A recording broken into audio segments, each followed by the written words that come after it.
Alors je vous propose aujourd'hui d'aborder le livre des Actes, comme on le fait depuis le début de l'année de 2021, donc sur une étude suivie, textuelle du livre.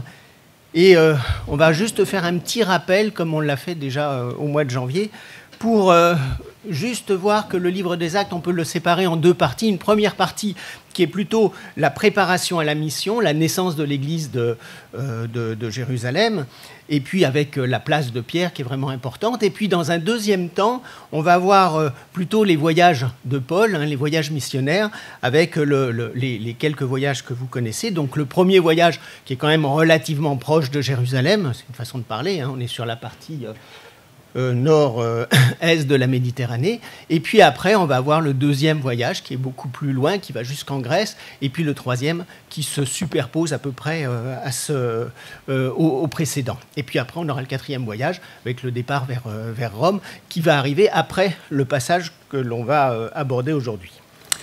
En termes de temps, les Actes des Apôtres, c'est de l'ascension, du moins de Jésus, oui, de l'ascension de Jésus, donc on est à peu près en 30 après Jésus-Christ, jusqu'aux années 70 à peu près. Et là, en ce moment, on va aborder, dans les chapitres 25 et 26, on est dans les années 60 à peu près, et ce sera l'acte 25, où on va, d'une certaine manière, voir le témoignage de Paul et puis son accusation par les référents religieux. Donc, aujourd'hui, pourquoi condamner un innocent? C'est sous cet angle que je vous propose d'examiner les accusations contre Paul qui sont faites par les autorités juives, et puis sa défense, comment il va, lui, aborder le sujet et comment il va se défendre. C'est particulièrement intéressant pour ceux qui veulent avoir des résumés. La vie de Paul sera exposée en quelques temps. Pourquoi accuser un innocent? Si quelqu'un peut m'amener ma Bible, ce serait pratique, s'il vous plaît. Alors, la bibliographie, c'est la même que celle que, habituellement, ce sont des bons ouvrages. Merci beaucoup. Ce sont de bons ouvrages qui sont disponibles à la librairie biblique et puis à la bibliothèque de l'Église. C'est un beau cadeau de Noël. Vous pouvez taper dedans, c'est intéressant. Si vous voulez, n'hésitez pas à mettre ça sur votre liste. Alors, historiquement, Rome a conquis Israël en 63 avant Jésus-Christ.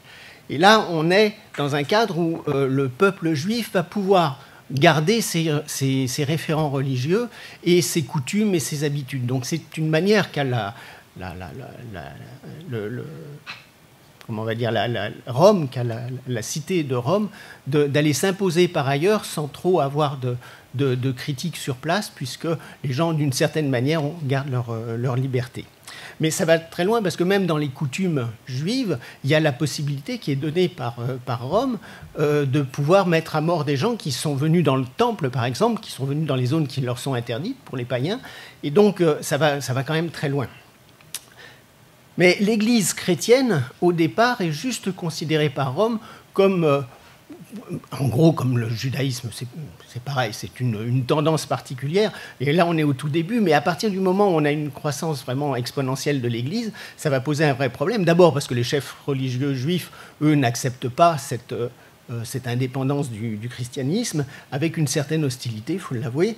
Et les Romains, eux, vont devoir prendre parti avec, d'un côté, les Juifs qui sont véritablement contre les chrétiens, et puis de l'autre côté, les chrétiens qui prennent de plus en plus de place.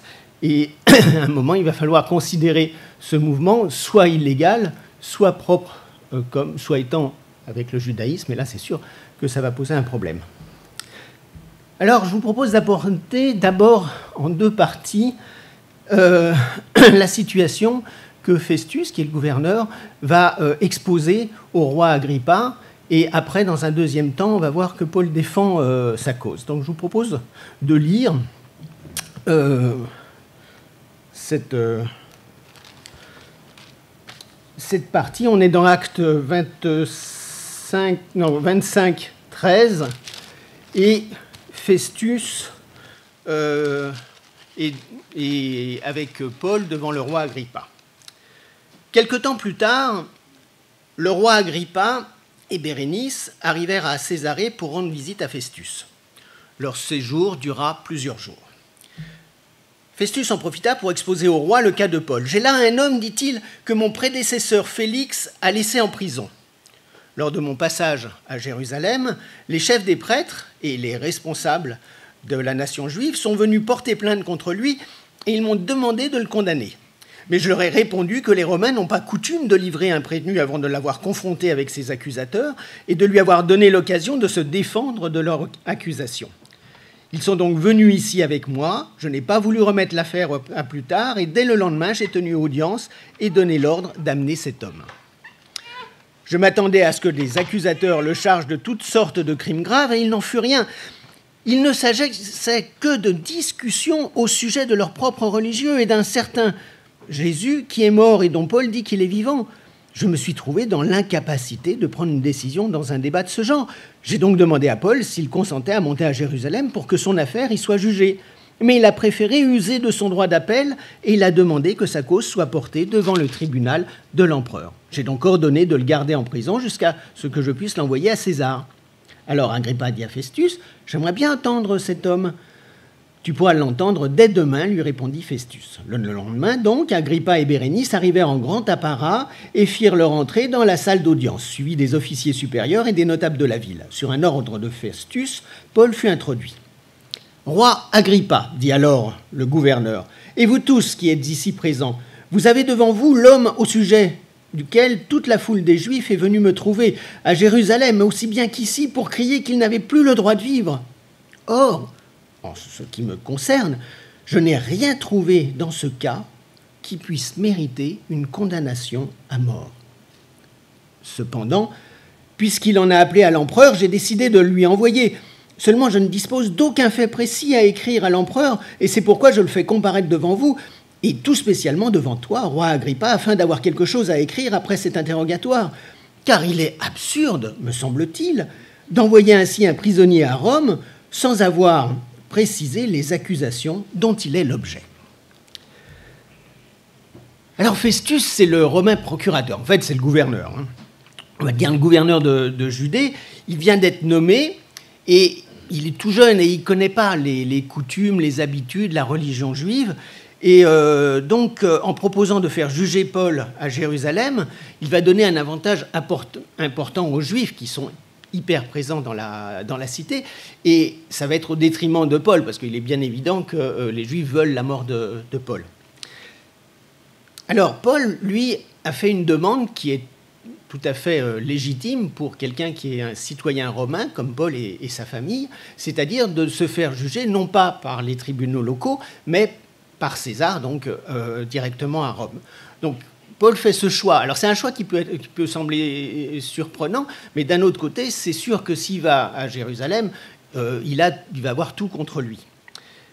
Alors, ça permet de reporter le procès, ça c'est une première chose. C'est sûr qu'il aura plus de chances, a priori, à Rome qu'à Jérusalem, de sauver sa peau, sauf qu'il faut bien voir que le but de Paul, c'est aussi de porter la parole, et que ce voyage à Rome va lui permettre de parler du christianisme, de parler de sa foi, et justement d'aller là, aux instances, dans la base de l'État romain, pour pouvoir apporter la bonne nouvelle. Et puis aussi auprès des Juifs romains. Donc, Festus dit, en ce qui me concerne, je n'ai rien trouvé dans son cas qui puisse mériter une condamnation à mort. Et c'est quand même très surprenant de voir comment Paul, qui n'a rien contre lui officiellement, se retrouve dans une situation de prisonnier, de quasiment condamné, alors que l'État romain n'a strictement rien à lui reprocher. Alors, il faut se dire aussi qu'à Rome, on est sous le règne de Néron. Alors, on est au début de Néron, on est dans les 4-5 ans, ça se passe bien. C'est-à-dire qu'on n'a pas le Néron catastrophe qui va faire le massacre des chrétiens après l'incendie de Rome. Alors, c'est sûr qu'il a voulu détourner la fureur populaire contre les chrétiens après l'incendie de Rome, mais d'un autre côté, au début, il est plutôt bien conseillé. Alors, dans les gens qu'on connaît, il y a le philosophe Sénèque, mais il est bien conseillé, et en fait, il ne semble pas contre les chrétiens, et a priori, ce n'est pas aberrant d'aller à Rome, D'autant plus si on voit que pendant ce temps-là, il va pouvoir, du moins Paul va pouvoir partager sa foi. Donc, il y a une sorte d'impression de bienveillance de Rome qui ne présage pas des catastrophes qui vont se passer contre les chrétiens après. Et le recours de Paul à l'empereur semble cohérent. Alors, après l'intervention de Festus, Paul défend sa cause auprès du roi Agrippa.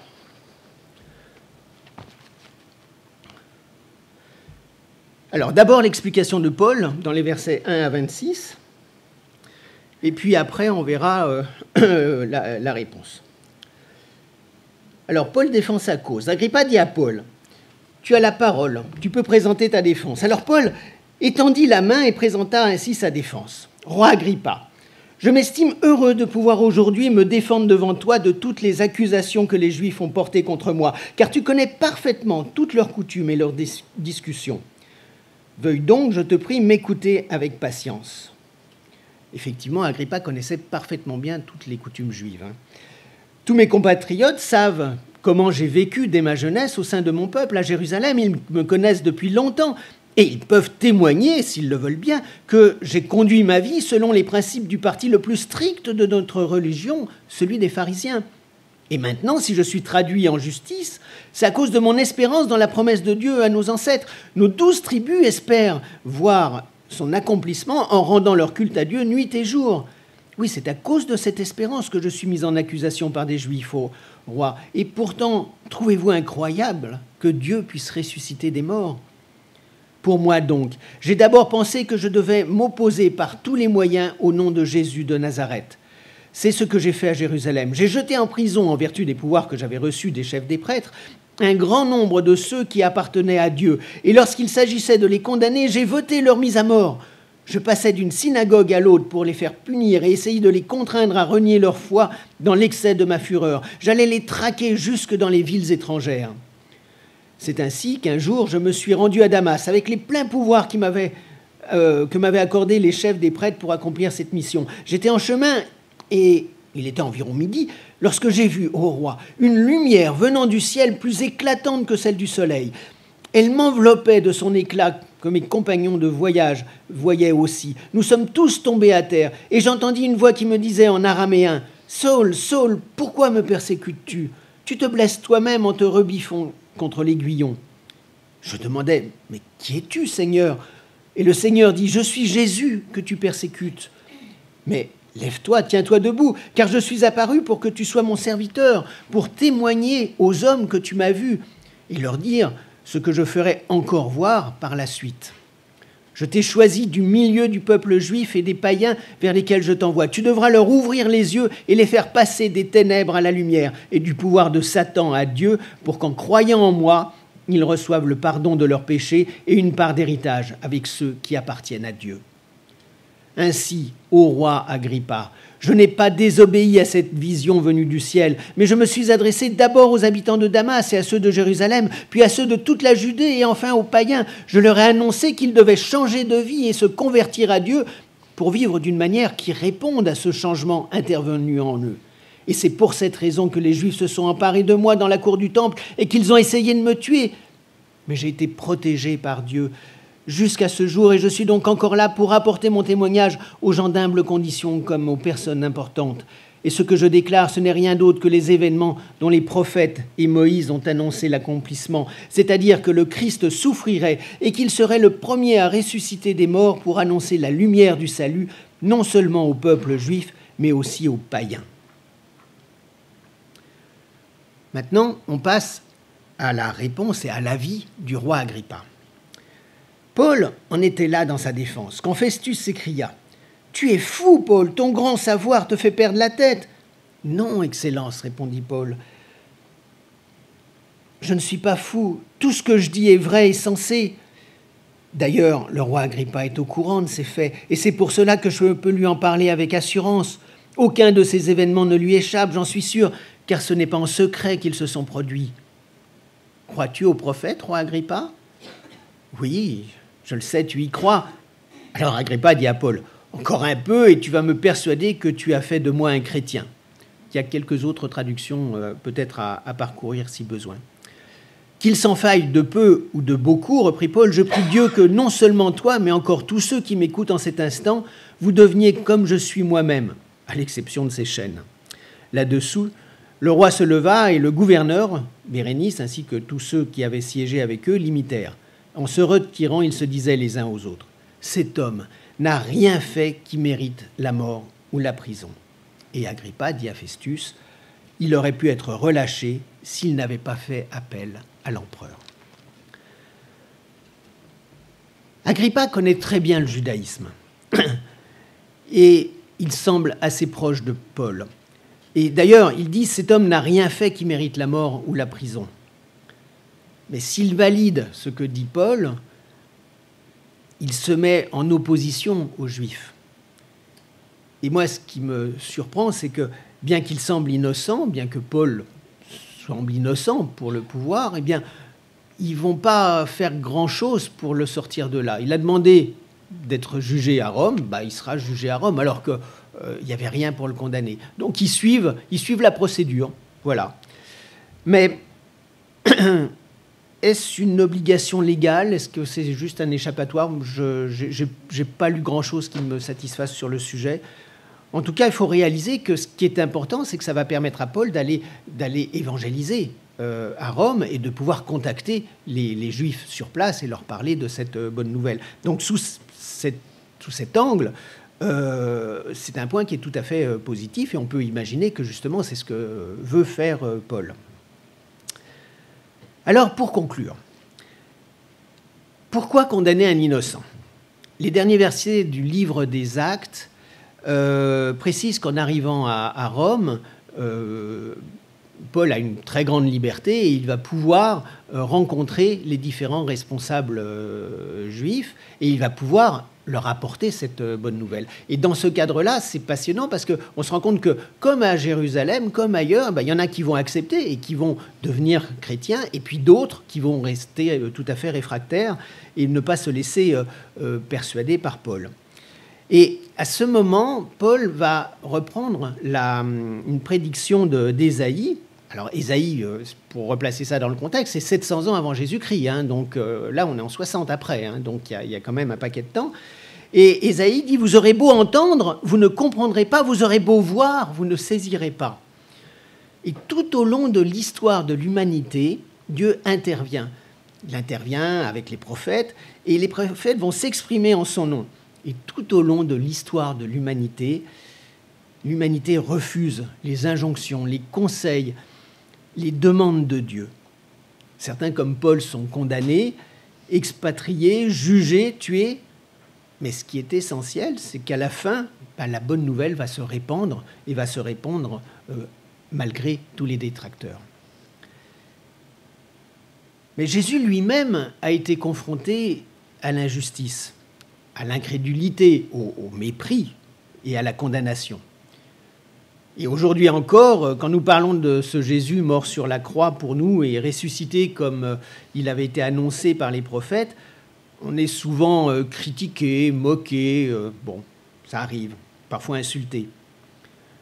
Dans de nombreux pays, il y a encore clairement des interdictions de proclamer sa foi et on peut être ravi d'être en France où on peut se permettre de parler de notre foi sans aucun problème. Mais c'est aussi un piège, parce que dans toutes ces informations, du moins face à cette bonne nouvelle que l'on voudrait transmettre, on a une quantité d'informations générales qui noie complètement le message. Et notre culture ambiante recouvre toute volonté de référence à Dieu. Alors Paul a été condamné alors qu'il n'était pas coupable, et la population de l'époque s'opposait à la proclamation de l'Évangile, de ce Jésus venu non pas pour juger, mais pour sauver le monde. Je suis venu comme une lumière dans le monde, afin que quiconque croit en moi ne demeure pas dans les ténèbres. Si quelqu'un entend ma voix et ne les garde point, ce n'est pas moi qui le juge, car je suis venu non pour juger le monde, mais pour sauver le monde.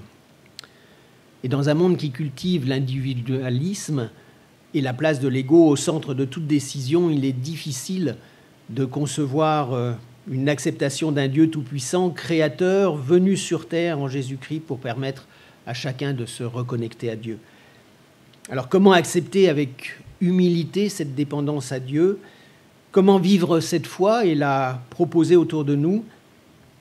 Paul a accepté, a choisi d'être condamné, bien qu'étant innocent, et de pouvoir témoigner à des milliers de kilomètres de Jérusalem. Alors, essayons déjà de vivre et de montrer notre foi autour de nous.